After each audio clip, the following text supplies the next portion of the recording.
woman betrayed by her own boyfriend who preyed on her daughter in her own home. 11 News reporter Lisa McDivitt joins us with this story now. And Lisa, that man is now serving time for what he did. Yes, but the victim and her family are still coming to terms with how something like this could have ever happened, and they hope others can learn from their experience.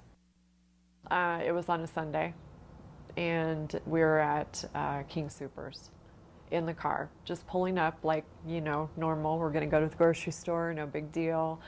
And she just blurted it out that he had touched her and that she did things to him.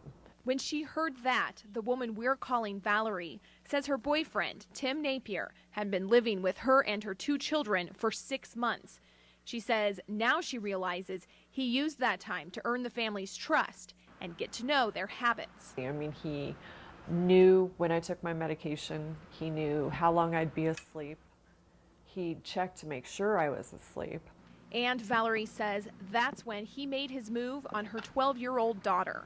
Child abuse often goes undetected for a long period of time because offenders are masterful in manipulating not just the child, but everybody around them.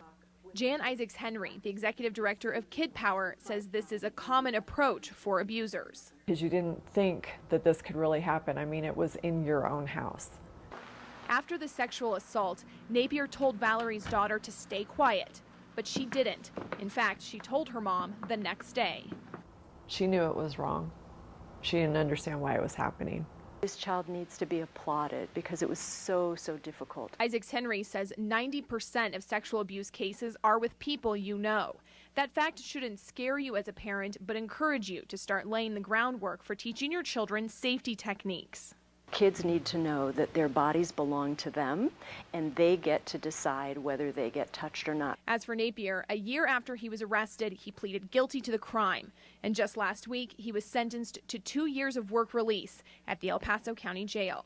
When he gets out, he'll be a registered sex offender. I was betrayed by someone I thought I knew, and my family was betrayed by someone we thought we knew. While the healing process continues for Valerie and her family, she says the experience has brought them even closer. Jan Isaacs-Henry with Kidpower says talk to your kids in a way that is not scary or explicit, and be sure to listen when they talk to you. Shannon? All of us parents are very much looking at that advice, seeing how we can apply it to our own lives. Thank you, Lisa.